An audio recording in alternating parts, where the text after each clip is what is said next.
جو T V کے ڈرامے ہیں اگر ان کی تعداد بتاؤں اسکرپٹس جو لکھے ہیں تو وہ تو تقریباً 10,000 سے زیادہ ہے. یہ تو شین جوان ہے نا بچے, وہاں جم خانہ میں ہمیں شین بڈھے ملے. میں فل فلیج رائٹر ہوں, میرا کام ہی یہی ہے, اسی کے میں پیسے لوں. 10 کتابیں ہیں میری. ان کے نام نوخیزیاں ہے, ڈونٹ وری ہے, ایک رائٹرز ڈائریکٹری ہے, پھر شرارتی ہے, پھر ٹائم ٹائم فش ہے. کرائم سٹوریز جو ہیں جیسی آپ کرتے رہے اس طرح کی فلمی شکل میں ہو تو وہ زیادہ. اچھا داتا صاحب میں نے کوئی 1.5-2 سال سو کے گزارا. اچھا. برجی پارک میں سو کے گزارا. ایک فیکٹری میں ہیلپر کی جاب کی. رہنے کے لیے جگہ نہیں ہوتی تھی, کھانے کے لیے سالن نہیں ہوتا تھا, پہننے کے لیے لباس نہیں تھا میسر کو صاف ستھرا. تو وہ جو گلی کوچوں میں جو لائف گزاری وہ بہت اذیتناک تھی. یہ شادی سے پہلے کی؟ شادی سے پہلے. شادی کے بعد تو آپ کے خیال میں یہ شادی کے بعد ہونی چاہیے تھی. کسی نے ایک دفعہ پوچھا کہ اگر آپ مزاح نگار نہ ہوتے تو آپ کیا ہوتے, تو میں نے کہا میں پھر قاتل ہوتا. تو ہمیں اگر شکایت ہو عورت سے کہ کسی نے ہمیں چائے کی آفر کیا ہے, کسی نے ہمیں میسج میں پھول بھیجا ہے, ہم کس کو شکایت لگائیں؟ ہم جس کو شکایت لگائیں گے وہ ہمارا توا لگائے گا. ہمارے آج کے پروگرام کے چیف گیسٹ ہمارے بہت ہی پیارے دوست, اور طنز و مزاح میں میرا خیال ہے پورے پاکستان میں ان کے جوڑ کا کوئی نہیں ہے. گل نوخیز اختر صاحب ہمارے آج کے مہمان ہیں. آئیے ان سے گفتگو کا آغاز کرتے ہیں. السلام علیکم. وعلیکم السلام. کیا حال ہے آپ کا؟ جی اللہ کا شکر. آپ ہر وقت پھل جھڑیاں چھوڑتے ہیں اور ہمیں ہنساتے رہتے ہیں. یہ بہت بڑا اچھا کام کرتے ہیں آپ, جو دنیا کو بہت پسند ہے. آپ ہنستے رہتے ہیں, میرا خیال ہے یہ سب سے بڑا کام ہے. اچھا, آپ اپنی ابتدائی لائف کے حوالے سے اور ایجوکیشن کے حوالے سے ہمیں بتائیں. میری بٹ صاحب میں ملتان میں ہی پیدا ہوا. 72 کی میری پیدائش ہے, اور وہیں پہ میں نے انہی ملتان کی گلیوں میں ادھر ادھر چلتے پھرتے سارا پرائمری اسکول سے سٹارٹ کیا. ایم سی پرائمری اسکول ہوتا تھا اس دور میں, سرکاری اسکول, وہاں سے سٹارٹ کیا. پھر اس کے بعد مسلم ہائی اسکول ملتان میں آ گئے, پھر سی کام کر لیا, پھر ڈی کام کر لیا, پھر بی کام کر لیا, پھر اس کے بعد ماسٹرز کی طرف آ گئے. اور لاہور میرا 94 میں لاہور آ گیا. لاہور آ کے میں نے صحافت میں ظاہری بات ہے منہ مارا تھا. یہ منہ میں ادھر مارتا رہا. ملتان میں بھی روزنامہ سنگ میل میں نا, میں وہاں ادبی ایڈیشن کا انچارج تھا, ادارتی صفحے کا انچارج تھا. پھر نوائے ملتان ایک اخبار تھا, ایک تو نوائے وقت تھا نا, ایک نوائے ملتان تھا چھوٹا سا اخبار لوکل, اس میں کچھ عرصہ کام کیا. ایک اپنا نکالا میگزین, جو شوق ہوتا ہے نا ہر صحافی کو کہ میرا اپنا اخبار ہو. جب لاہور آیا تو یہاں میں نے مشکل حالات تو خیر بہت سارے دیکھے, لیکن میں نے اپنا ایک اخبار نکالا احساس نو کے نام سے, 15 روزہ. لیکن اس کی انفرادیت یہ تھی کہ وہ ادبی اخبار تھا. اور پھر اس کے بعد ایک اور ادبی اخبار تھا مکمل کے نام سے, وہ کافی عرصہ پبلش کرتا رہا. اس دوران میں نے فیملی میگزین میں کام کیا, روزنامہ پاکستان میں کالم لکھے, روزنامہ اساس میں کالم لکھے, اور نوائے وقت میں کالم لکھے. دین پھر میں ادھر جب سے نئی بات شروع ہوا, یہ اب کی بات آ گئی نا, وہاں سے سفر اب نئی بات میں, پھر اس کے بعد جنگ میں, پھر دنیا میں, پھر دوبارہ واپسی جنگ میں ہی ہے. تو آج کل جنگ میں ہی لکھ رہا ہوں. اچھا, آپ ہمیں یہ بتائیں کہ آپ نے سیریس اور طنز و مزاح لکھنے کے درمیان یہ جو ایک لائن کھینچی, یہ کب آپ نے پہلی دفعہ؟ نہیں, میں نے لائن نہیں کھینچی. ویسے میں بتاؤں, میں سیریس بھی لکھتا ہوں, میں طنز و مزاح بھی لکھتا ہوں. میری ڈیمانڈ جو ہے نا, جہاں سے مجھے پیسہ ملتا ہے, بالکل, جو ٹی وی کے ڈرامے ہو گئے اور کالم ہو گئے, وہ پیسہ مجھے مزاح سے مل رہا ہے. تو مزاح میرا شوق تھا, شوق میری مجبوری بنی, مجبوری میرا پیشہ بن گیا. تو میں ورنہ میں کہانی کا بہت عاشق ہوں, میں افسانے کا عاشق ہوں. میں آج بھی بڑے شوق سے کہانی پڑھتا ہوں. فلمیں میری کہانی, جس کہانی سے بھرپور فلمیں آج بھی میری کمزوری ہیں. تو مزاح ظاہری بات ہے میرا شوق ہے, اور وہی میں نے بتایا شوق جو ہے وہ پیشہ بن چکا ہے. پیسہ مزاح میں ملتا ہے. اچھا, آپ یہ بتائیں کہ آپ کی جو مزاح ہوتا ہے وہ بہت ہی ایسا ہوتا ہے کہ جیسے لوگوں کے اندر سے آپ نکالے, تو یہ آپ آبزرویشن کیسے کرتے ہیں؟ اچھا, یہ آبزرویشن بڑی ضروری ہے. میں یہ سمجھتا ہوں ہم سب کے اندر نا مزاح موجود ہے. بعض اوقات ہمیں ایسا لگتا ہے کہ ہم اگر سردیوں میں ٹھنڈے پانی کا وہ ہم اپنے اوپر اگر ڈالیں گے ڈبہ, تو صرف برر کی آواز صرف ہمارے منہ سے نکلتی ہے. لیکن جب ہم دنیا کا جائزہ لیتے ہیں تو پتہ چلتا ہے ہر بندے کے ساتھ یہی ہے. تو ہر وہ چیز جو ہر ایک کے ساتھ پیش آ رہی ہے, جب آپ اسے بیان کرتے ہیں اور دوسرا چونک جائے کہ یار یہ تو میرے ساتھ بھی ہوتا ہے, وہاں پہ آپ کو ہنسی آ جاتی ہے. تو یہ آبزرویشن میں نے سچی بات ہے عطا اللہ قاسمی صاحب سے سیکھی, کہ کسی چیز کو آبزرو کرنا اور پھر اس میں سے مزاح نکالنا. وہ ہمارے استاد محترم ہیں, ان سے میں نے بہت کچھ سیکھا. اور پھر دوسری بات کہ جو زندگی کے عام رویے ہیں نا, کبھی آپ دیکھیں بعض اوقات آپ کو کوئی جگت لگانے کی ضرورت نہیں, کوئی آپ کو لطیفہ سنانے کی ضرورت نہیں. سادہ سادہ ایک بندہ سامنے جا رہا ہے اور وہ اتنے لافٹر کریٹ کرتا جا رہا ہے کہ آپ حیران ہیں کہ بھئی یہ کچھ بھی نہیں کر رہا, لیکن ہنسی آئی جا رہی ہے.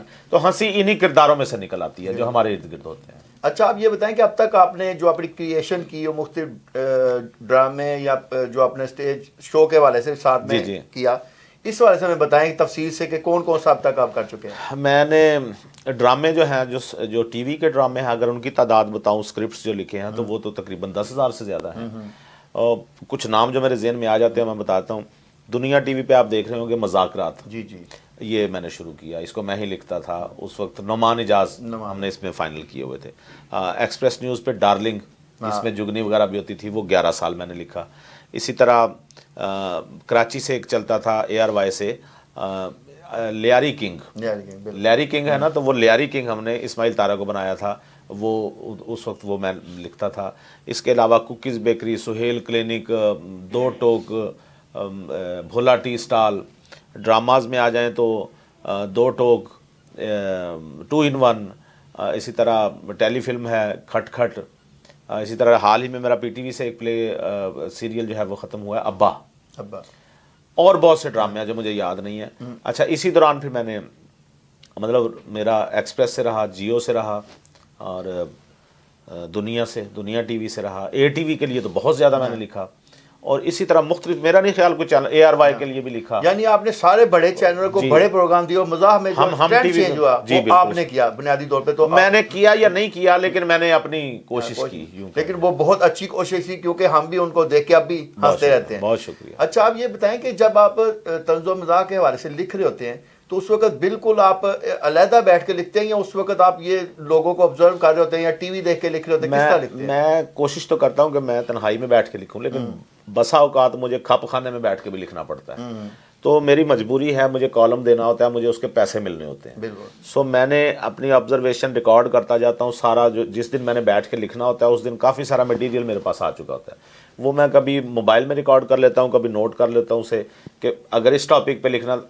میں نے اپنا ایک جو نوٹیشنز بنائی ہوئی ہیں اس میں کوئی 10-12 کالم ایٹ اے ٹائم، کسی کا بھی جو مٹیریل آ رہا ہے وہ اس میں ڈالتا رہتا ہوں. تو وہ جس دن جس کی باری آتی ہے اس کا مٹیریل تیار کر لیتا ہوں. تو آپ کو بعض کا یہ ہوتا نہیں کہ آئیڈیاز ایک دوسرے میں انٹرمنگل ہو رہے ہیں یا اس طرح کا کچھ ہو جاتا ہے؟ بالکل ہو جاتا ہے، آئیڈیاز اس طرح ہو جاتے ہیں. لیکن میں یہ کہتا ہوں کوئی ایسی بات نہیں. ہمیں عام زندگی میں بھی اب ہم جو لفظ بول رہے ہیں یہ ہم نے پتہ نہیں کتنی دفعہ بول چکے ہوں گے یہ لفظ. اب ان کی رد و بدل سے اب ایک نیا جملہ تخلیق پا رہا ہے. تو جو لکھا ہوا ہے اس میں سے بھی جب ہم چینج کرتے ہیں نا تو اسی کے رد عمل سے کوئی ایک نئی چیز وجود میں آ جاتی ہے، تھوڑے سے رد و بدل سے. اچھا آپ اپنے بیسٹ پروگرام کن کو مانتے ہیں، وہ والے بتائیں. میرا خیال ہے جی بیسٹ ٹی وی کے یا کالم، جو بھی کالم اور ٹی وی کے دونوں. ڈارلنگ کو میں بیسٹ سمجھتا ہوں اپنا. اس کے علاوہ مجھے آفتاب اقبال کے ساتھ کام کرنے کا بہت زیادہ موقع ملا آپ ٹی وی میں، وہ بڑا اچھا وقت تھا. اسی طرح جو مذاکرات ہے وہ بڑا اچھا.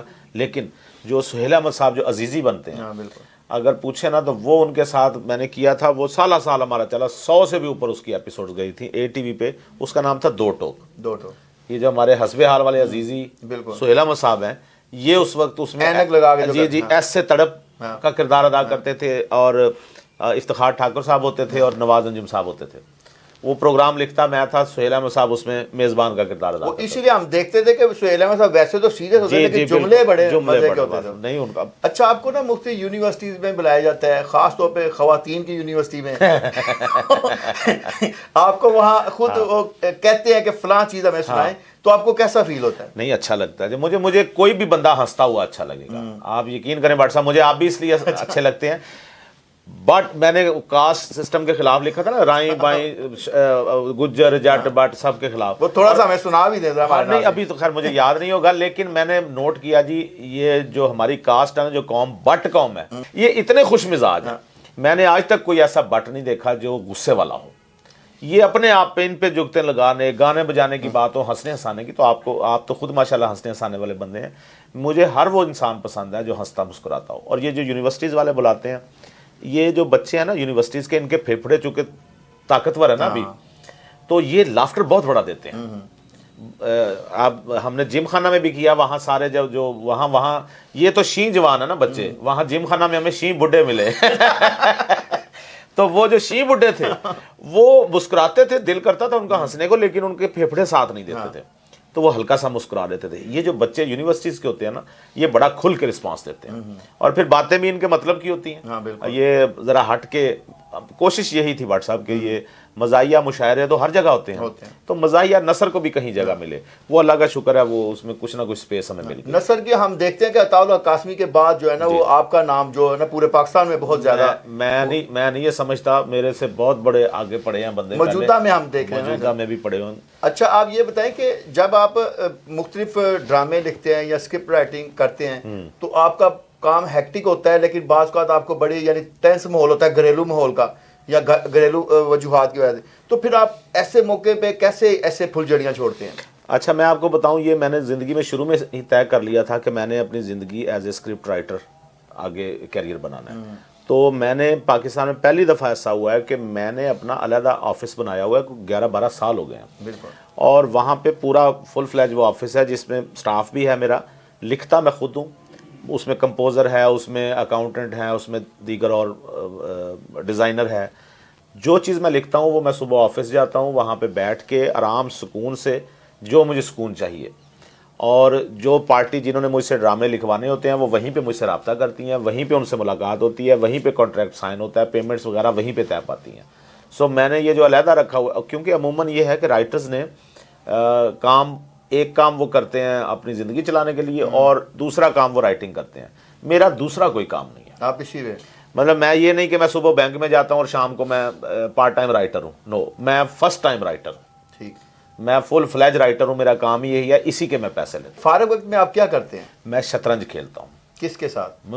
آن لائن، اچھا، کمپیوٹر پہ، کوئی مل جائے تو 100 بسم اللہ، وہ تو میں پلیسوں سے کھانا کھلاتا ہوں کہ آؤ بھائی کھیلو۔ تو اکثر جیت جاتے ہیں یا ہوتا رہتا ہے، ہار جیت ہوتی رہتی ہے۔ ہاں، اور آپ کتابیں کیسی پڑھتے ہیں؟ کتابیں مجھے جو بھی موضوع کے مطابق مل جائے، لیکن مجھے کہانی بہت پسند ہے۔ اگر مجھے افسانے کی کتاب مل جائے یا کوئی ایسا ناول مل جائے، مطلب آج کل میرے زیر استعمال ہے جی، زیر مطالعہ ہے کتاب ہے سیمی کرن کے افسانوں کا ایک مجموعہ ہے، شجر ممنوعہ کے 3 پتے، اور یہ میں میرا خیال ہے دوسری دفعہ اسے پڑھ رہا ہوں۔ اس کی وجہ ہے کہ سیمی کرن کو سمجھنے کے لیے، ان کے افسانوں کو سمجھنے کے لیے میرا خیال ہے 3 دفعہ پڑھنا پڑتا ہے، وہ اتنی گہرائی اور گہرائی ہے ان افسانوں میں۔ اچھا آپ نے خود بھی جو لکھا اس کی کتابی شکل دی؟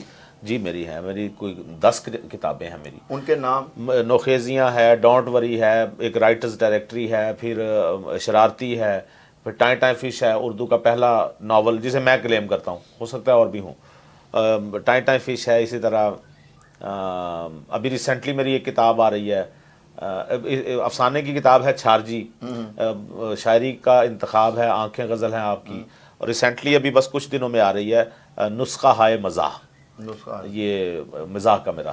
آپ یہ بتائیں کہ آپ لوگوں کو ہنسانے کے لیے تو لکھتے ہیں، تو جب آپ نے خود ہنسنا ہوتا ہے تو کس کو پڑھتے ہیں؟ میں بٹ صاحب ہاں یہ بڑا اچھا سوال ہے۔ اچھا کہ آپ نے شاید پوچھنے لگے ہیں کہ خود ہنسنا ہو تو کیا کرتے ہیں، میرے ساتھ میں جواب میں نے جب ہنسنا ہو میں ناصر محمود ملک کو پڑھتا ہوں، عطاء اللہ قاسمی صاحب تو استاد ہے نا، میں نے ہنسنا ہو تو میں اشفاق احمد ورق کو پڑھتا ہوں، میں نے ہنسنا ہو تو میں حسین شرازی کو پڑھتا ہوں، میں نے ہنسنا ہو تو ڈاکٹر عائشہ عظیم کو پڑھتا ہوں، میں فاطمہ عمران کو پڑھتا ہوں، کرن خان کو پڑھتا ہوں، اس کے علاوہ ہمارے علی رضا احمد صاحب ہیں ان کو میں پڑھتا ہوں، یہ وہ لوگ ڈاکٹر یونس بٹ، ظاہری مطلب وہ تو خیر چلو ان کو بھی ہم سینئر میں نکال، یہ سارے لوگ وہ ہیں جن کی تحریر پڑھ کے بے ساختہ مجھے میرے چہرے پہ مسکراہٹ آ جاتی ہے، اور وہ لوگ بھی ہیں جو فیس بک پہ جملے باز ہیں، جو ایک چھوٹا سا جملہ لکھتے ہیں اور کہہ کے بھی کہتے ہیں۔ میوزک کیسا سنتے ہیں؟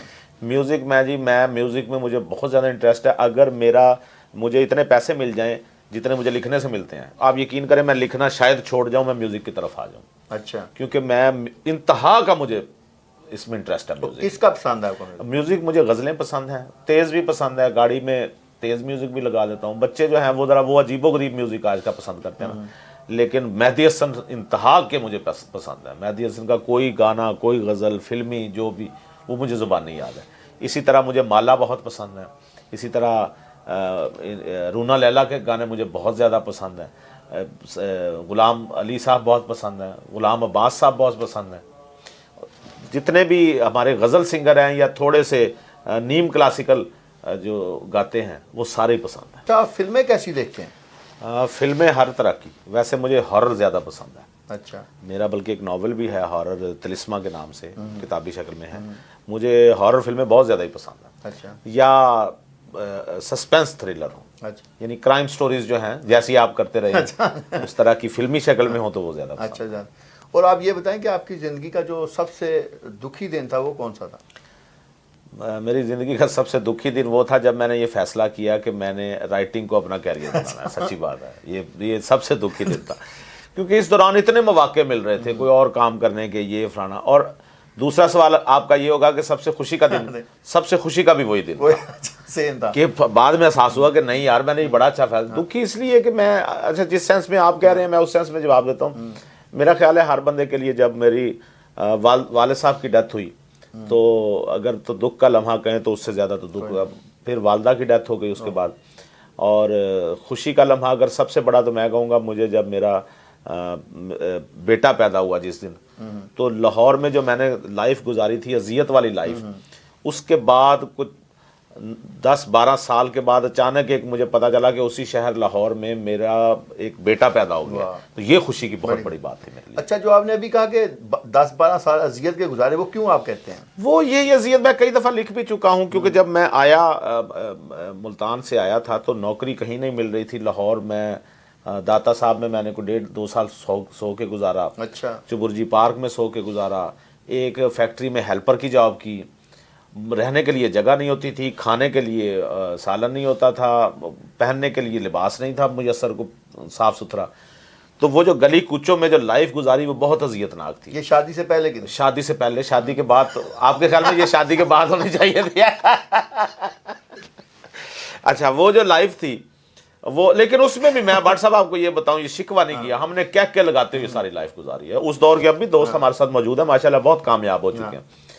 تو وہ جو زندگی کی اذیتیں تھیں, مجھے کسی نے ایک دفعہ پوچھا کہ اگر آپ مزاح نگار نہ ہوتے تو آپ کیا ہوتے, تو میں نے کہا میں پھر قاتل ہوتا. اچھا. کیونکہ میرے اندر وہ جو احساس محرومی ہے وہ اتنا بھرا ہوا تھا کہ پھر میں نے تو لوگوں, یہ تو اللہ کا شکر ہے کہ میرے اندر کا جو ایک درندہ ہے اس کو میں نے اپنے مزاح کے بھاری پتھر کے نیچے دبایا ہوا. وہ اللہ کرے وہ دبا ہی رہے. آمین. ڈر گئے. اور دوسرا نے پوچھا تھا کہ آپ نے دوسری اور تیسری شادی کے بارے میں کچھ لکھا ہوا ہے, وہ ذرا بتائیں ہمارے قارئین بھی تھوڑی دیر. دوسری اور تیسری شادی پتہ کیا ہے, لائف میں آپ شادیاں تو لوگ کرتے ہیں, وہ بڑا اچھا ایک جملہ قاسمی صاحب کا کہ لوگ نا ہمارے ملک میں, ہمارے علاقے میں, اس علاقے میں برصغیر میں لوگ نا بیوی کو جوتی کے برابر سمجھتے ہیں, جوتی سمجھتے ہیں بلکہ. تو اس حوالے سے انہوں نے لکھا کہ کئی لوگوں کو زندگی میں نا ایک جوتی سے ان کا کام نہیں چلتا. وہ کہتے ہیں 5-6 جوتیاں اور پہنیاں چاہیے, تو وہ شادی کر لیتے ہیں.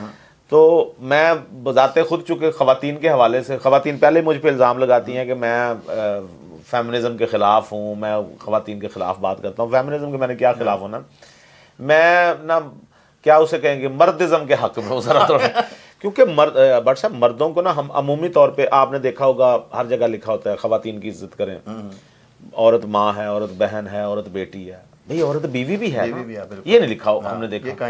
اچھا, عورت کوئی اگر کسی دفتر میں لباس پہن کے آئے گی, مرد کوئی پہن کے آئے گا تو وہ ایسا نہ ہو جس سے کسی عورت کے جذبات مشتعل ہوں. تو بھئی مرد کے لباس سے عورت کے جذبات کب مشتعل ہوتے ہیں, آپ خود گواہ ہیں. عورت کے لباس سے ہمارے جذبات مشتعل ہوتے ہیں نا. تو ہمیں اگر شکایت ہو عورت سے کہ کسی نے ہمیں چائے کی آفر کیا ہے, کسی نے ہمیں میسج میں پھول بھیجا ہے, ہم کس کو شکایت لگائیں؟ ہم جس کو شکایت لگائیں گے وہ ہمارا توا لگائے گا, یار تینوں کڑی نے پھول بھیجا, تو ہمیں پریشان ہوئے. تو یہ معاشرتی یہ جو تضادات ہیں, میں بھلے ہلکے پھلکے انداز میں محبت اور پیار سے اور ہنستے مسکراتے کو ڈسکس کرنے کی کوشش کرتا ہوں. اچھا, اب یہ جو بل بورڈ لگے ہوتے ہیں, ان کی جو تحریریں ہوتے ہیں, اس پہ بھی آپ نے بڑی اچھی تحریر لکھی. ہاں, وہ نیون سائن جو ہوتے ہیں نا, ہمارے لوگ بڑے کوشش کرتے ہیں کہ نا نیا کوئی نیون سائن لکھوائیں. مطلب ہمارے علاقے میں ایک الیکٹریشین ہے, بل بورڈ کا مطلب ہے کہ آپ بڑا سا ایک نام لکھوا دیں جس سے پتہ چل جائے کہ آپ کون ہیں. کچھ لوگ اس پہ افسانہ لکھوا دیتے ہیں پورا, یعنی سڑک پہ گاڑی جا رہی ہے اور آپ نے بورڈ پہ لکھوایا ہوا ہے محمد رشید الیکٹریشین, یہاں جوسر بلینڈر بھی, اوون بھی, ٹیپ ریکارڈر بھی, فلاں کو 50 آپ نے چیزیں گنوائی ہوئی ہیں, ٹھیک کی جاتی ہیں. جتنی دیر میں اس نے گزرنا ہے اس سے کچھ نہیں پڑھا جانا. یہ آپ کبھی لاہور جائیں نا اس پہ نہر پہ, تو آپ نے جس انڈر پاس سے گزرنا ہو نا, آپ ترس جاتے ہیں کہ اس سے پہلے اس کا نام آ جائے لکھا ہوا, کہ یہ ایک دم ذہن میں نہیں نہ جاتا یہ کون سا ہے. اینڈ اچھا, اس سے پہلے بہت کچھ لکھا آئے گا, پل پہ نہ چڑھیں, نیچے نہ ہوں, دائیں مڑنا ہے, رائٹ مڑنا ہے, ٹریفک قوانین کی پابندی کریں, ہائٹ اتنی رکھیں. صرف اگر نہیں لکھا ہوا تو اس کا نام نہیں لکھا ہوا کہ یہ اب ہم کہاں جا رہے ہیں. جس وقت آپ اس کا نام پڑھتے ہیں اس وقت آپ لیفٹ یا رائٹ ہونے کے قابل نہیں رہتے. تو یہ ساری افسانہ اگر یہاں سے بھی ہٹا لیں اور بڑا سا لکھ دیں, جیسے موٹر وے پہ 2-3 کلومیٹر پہلے ہی وہ ایک بورڈ لگا دیتے ہیں کہ اب نیکسٹ جو آپ کا ٹرن آ رہا ہے وہ اس چیز کا آ رہا ہے, اس طرف سے راستہ جائے گا. تو وہ بل بورڈ کا بھی یہی ہے. لوگ بعض اوقات ایک چھوٹی سی لائن کی بجائے, آپ نے وزٹنگ کارڈ بھی ایسے دیکھے ہوں گے, بالکل, یعنی لوگ اپنا فولڈڈ وزٹنگ کارڈ ہوتے ہیں, ادھر بھی لکھواؤ ہیں اجاز بٹ صاحب ہیں پاکستان کے معروف صحافی, اور یہ آپ نے تو نہیں لکھوایا, میں اب آپ کا بنا رہا ہوں بیٹھا ہوا. تو یہ ہنسی مذاق کی باتیں ہیں جو ہنسی مذاق میں ذرا تھوڑا میسج ہمارا زیادہ اچھی طرح کنوے ہو جاتا ہے. اچھا, زندگی کی خوبصورتی کسے سمجھتے ہیں آپ؟ کہکا, آپ کہہ کے لگاتے جائیں. میں نے آپ کو بتایا لائف کے جو دور میں نے سخت گزارے ہیں, وہ سختی اپنی جگہ, لیکن اس سختی میں کہیں کہکا نہیں روکا, کہکوں کا سفر اسی طرح جاری رہا. تو یقین کریں وہ جس طرح کہتے ہیں نا کہ ایک کہکا جو ہے آپ کے 1 پاؤ خون میں اضافہ کرتا ہے. 80 مہینے جو 8-10 بوتلیں دے لوا لی دیا نے کار بیٹھے. اچھا, خوشبو کو کیسے بیان کریں گے؟ خوشبو مجھے بہت پسند ہے. میں فیمیل کے میل؟ اچھا, یہ اس طرف کی بات کر رہے ہیں. اچھا ٹھیک ہے, یہ کس کو نہیں پسند. اور خوبصورتی جو ہے, اگر تو آپ کی مراد خوبصورتی سے ہے تو خوبصورتی, میں خوبصورتی پسند کرتا ہوں. مجھے خوبصورت لباس, خوبصورت لوگ, خوبصورت چہرے, خوبصورت آواز یہ بہت پسند آتی ہیں.